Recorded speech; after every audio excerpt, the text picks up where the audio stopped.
So recently, I was watching Gaming Magic's audio commentary about the Cars trilogy, which is a fantastic video, by the way.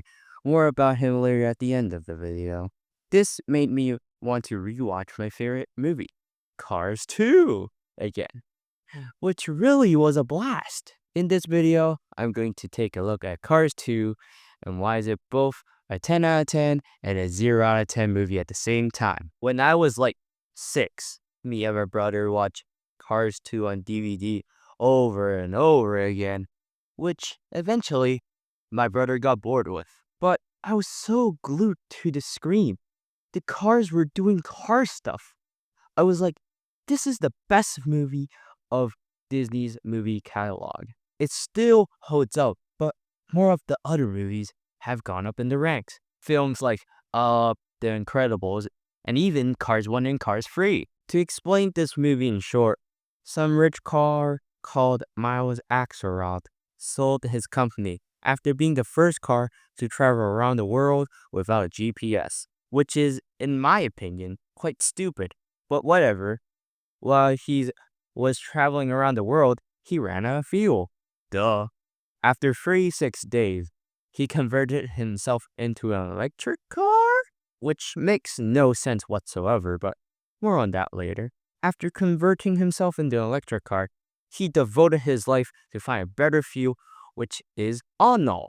And to show what his fuel can do, he's hosting a World Grand Prix in 3 different countries. And also, meanwhile, there's these spy cars trying to find out who's behind a national espionage because the race cars were starting to blow up mid-race. I think from what I've seen from people and videos from YouTube, I narrowed it down to 3 reasons. Well, the ones that affect the main plot anyways. First off, people might find Mir annoying, which is understandable if you don't find him funny. I personally find him hilarious, which though not all his jokes land, he's still funny to me. Hey, what you got here that's free? How about that pistachio ice cream? No, wasabi. Oh, same old, same old. What's up with you? That looks delicious. A little more, please. It is free, right? Keep it coming. A little more. Come on, let's go. It's free. You're getting there. Scoop, scoop. There you go. Now that's a scoop of ice cream. Finn McMissile, British intelligence. Toll Mater, average intelligence. You know, I know some karate. The second reason, somewhat related to the first reason, the spies are fucking stupid. At no point, Finn and Holly not notice that Mater isn't the American spy. Like, I get it. He needs to be in the fucking plot. And from Finn and Holly's point of view, he's undercovered in a public area, trying to not get attention. But like, they're just so stupid.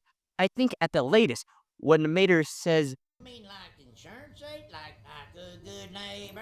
Mater is there. Wait, you mean secret agents? You guys are spies.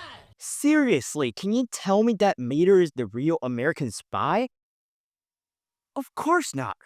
What makes this more chaotic is some random tow truck is able to solve this national espionage single-handedly. Even at the end of the movie, he says the what if. Yeah, but what if he found that huge oil field just as the world was trying to find something else? What if he came up with all in all just to make alternative fuel look bad? It makes no sense whatsoever. At least he has something unlike these two. And the final reason, well, to put it simply, it's not about the World Grand Prix. This is what I agree to be the biggest mistake of Cars 2. To quote Gaming Magic 13 on this, The way I would have solved this is that I would have done what Phineas and Ferb does with Bubble Boys and Isabelle and the Temple of Sap, where Cars 2 is about the World Grand Prix and Lightning's journey there. Then you make a Mater spin-off, and you can even have it tie into the events of this movie, like Isabelle and the Temple of Sap ties into Bubble Boys. what he said, I 100% agree. Without a doubt, Cars 2's biggest flaw is just 2 movies combined into a very cramped movie.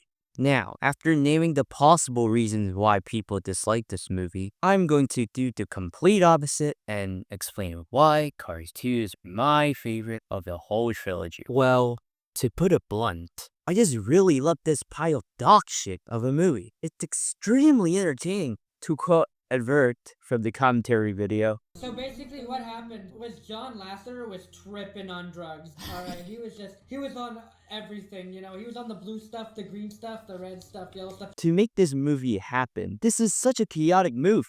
Other directors wouldn't even dare to do a huge flip from their previous movies. It actually makes it good, even though they're shit. Though I wished more could have happened in this movie though, like the World Grand Prix, more about dogs passing. Oh yeah, Doc hasn't died by the way. Or maybe more about the international characters. What I especially liked about this movie, in the scene where McQueen arrives in Tokyo, when McQueen meets Jeff Corbett and Lewis Hamilton, which is in the American version of the movie, the animators actually went through different releases of each movie to change the car next to Lewis Hamilton. Like examples, Frosty from Australia, Longa from the Cantonese dub, Max Schnell from Germany, etc. But from the dub that I watched when I was younger, which is the Cantonese version of the movie, which was 100 times more funnier than the English version because Mater's jokes in that version of the dub actually land. Although this is my favorite movie, I do have some problems with it. It's not like every movie is flawless.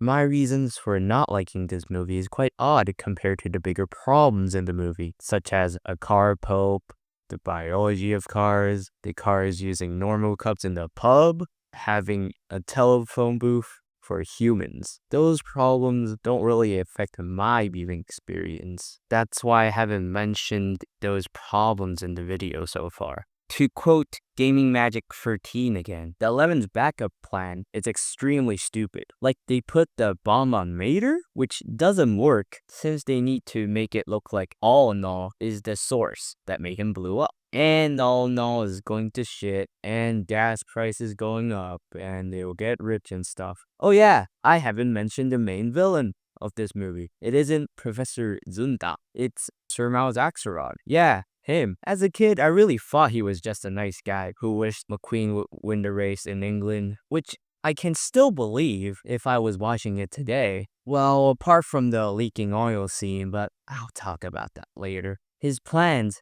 in no means needs to be this complex, but it does make sense in a way, making alternative fuel look like shit, and he can get rich from the oil company he's probably still a part of. Going back to the leaking oil scene, It was you leaking oil at the party in Japan. You just blamed it on me. tell me straight in the eye and tell me that is Axelrod who's leaking oil. You can't, because it's Mater's undercarriage. They just cheat. That is probably one of the things that I really don't like about Cars 2.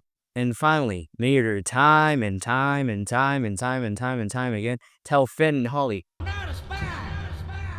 which is questionable. I'm going to use the plane scene as an example again. He says Not a spy. he says that because he's Not a spy. and he's just some random tow truck, which you can argue with he needs to be undercover, which is a fucking bullshit reason because there's only them on the fucking plane. There's no point of being undercover. I just realized I haven't talked much about the World Grand Prix. So basically, there's 3 races held in England, Tokyo, and Italy. I like the concept of gathering racers from all around the world to find out who's the fastest race car. The concept is good, like I already said, but it's wildly unfair. Can you seriously tell me that Raul Saru really had a chance against Mr. San Francisco? Come on, an F1 car. No, obviously, but I don't have a problem with this, unlike most people. Wow, this was fun to record. I've been planning to make this video for like a while now, but I never actually thought I'd do it. I like to thank especially Gaming Magic 13 for letting me use clips of his audio commentary. He's an amazing content creator. You guys should go check out his stuff. And I especially like his Cars trilogy audio commentary, which is extremely entertaining, by the way, thanks to a guy called Advert. His jokes makes me crack up every time I watch it. no matter how many times I watch it. I watched it 4 times, by the way. Don't ask. The video is 4 hour. Don't ask. Both Gaming Magics and Advert's YouTube channel will be in the description. Please go check them out. Give them love. I love the both of them. And also the Cars Trilogy audio commentary. You guys should really go check it out. You won't regret it. Alright guys, I'm gonna leave. Bye.